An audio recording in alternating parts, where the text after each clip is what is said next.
Hello friends, and welcome back to the channel. It's your buddy here, ready to give you the ultimate fishing forecast for New Zealand for the week of the 19th to the 25th of January 2026.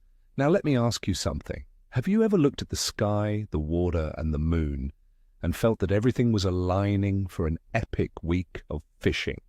Well, this is one of those weeks. We have a brand new moon kicking things off, which means building tides and hungry fish. But it's not all smooth sailing. A bit of a midweek shake-up in the weather is going to create some very specific bite windows that you will not want to miss. Stick with me and I'll break down exactly where to go, what to use, and when to be there to make this a week to remember. Let's start with our saltwater superstar, the mighty snapper. In late January, with water temperatures hovering around 16 degrees Celsius in the open water and warmer in the shallows, the snapper are pushing right into the inshore zones.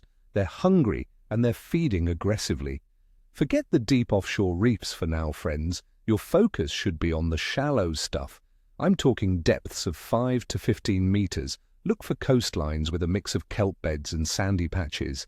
These edges are where snapper love to hunt for crabs, worms and baitfish.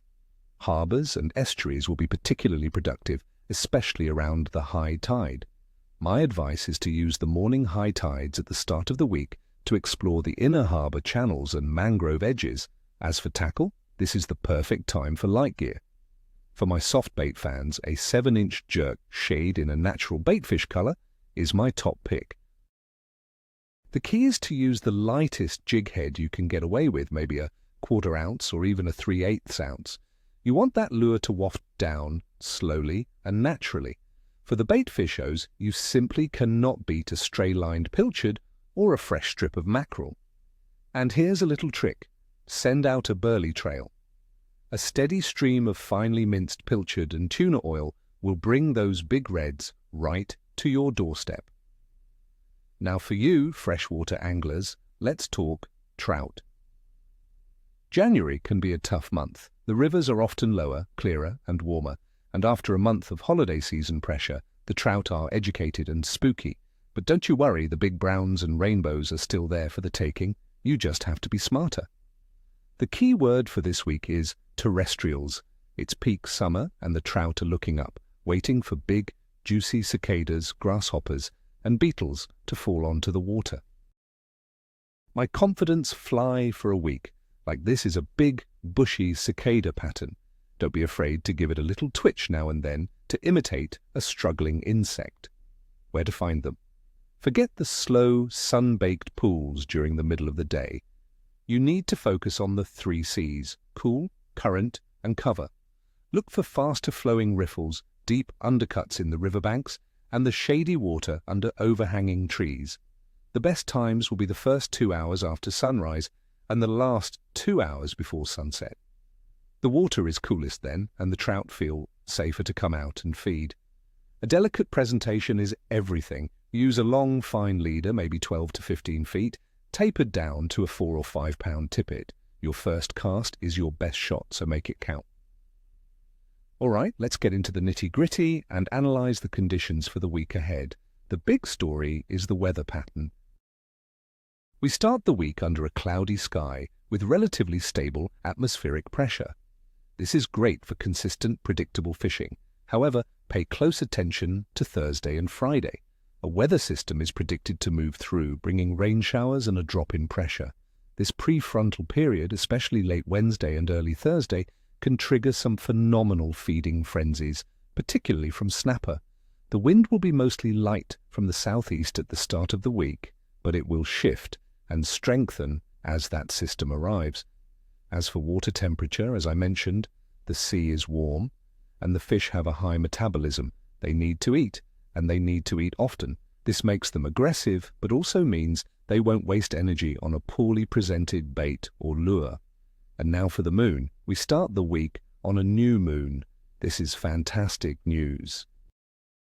The days following a new moon bring progressively larger tides, and these stronger currents stir up food and get the fish biting. For many experienced anglers, the period from a new moon to the first quarter is one of the best times of the entire month to be on the water. In general, fish activity will be high across the board. It's peak summer, the food chain is in full swing, and most of our target species are in an aggressive feeding mode. Now let's break it down day by day so you can plan your attack. Monday, the 19th of January. I'm rating today as excellent. We're on the back of the new moon with a high tide in the morning. The weather is stable with overcast skies and light winds. The air temperature will be around 18 degrees. This is a perfect day for an early morning session chasing snapper in the shallows or for stalking trout with terrestrial dries. Tuesday, the 20th of January. This will be another good day. Conditions remain cloudy and stable with temperatures around 19 degrees Celsius. The bite might be slightly less intense than Monday as the initial buzz of the new moon fades, but the fishing will still be solid. Focus on the tide changes for the best results. Wednesday, the 21st of January. I'm calling this one good with a hint of great for those paying attention. The temperature climbs to 21 degrees, but the pressure will begin to fall late in the day as the new weather system approaches. The evening fish right before dusk could be absolutely electric. Be ready for it. Thursday, the 22nd of January. This is a tricky one. We have rain showers and overcast skies with a low of 14 degrees. Fishing in the rain can be outstanding as the disturbed water surface makes fish feel less exposed. However, the conditions might be uncomfortable. If you can brave the weather, you could be rewarded, but the bite will be unpredictable. Friday, the 23rd of January.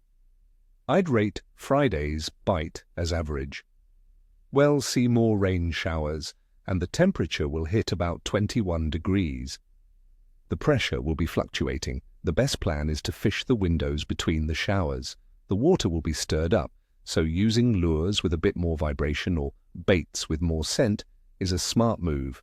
Saturday, the 24th of January. The bite should be good again today. The rain is expected to clear, leaving overcast skies. The temperature will be a pleasant 20 degrees. Fish often feed hard after a weather system passes, so this could be a fantastic day to be on the water as conditions stabilize. And finally, Sunday, the 25th of January. I'm forecasting a good to excellent day to round out the week. The weather looks mostly cloudy with temperatures around 19 degrees. The tides are still strong, and the fish should be back into a consistent feeding pattern. It's a perfect day to take the family out and enjoy some classic Kiwi summer fishing. So there you have it, friends. That's my breakdown for the week. It's a week of opportunity with a fantastic new moon phase and a little bit of weather to spice things up. As always, tight lines and may your drag scream. Get out there, have fun, and fish safe. If you found this forecast helpful, do me a huge favor and hit that like button. And if you haven't already, please subscribe to the channel. I'd love to hear about your plans. What are you hoping to catch this week? Drop your plans and your questions in the comments below. I'll see you out there.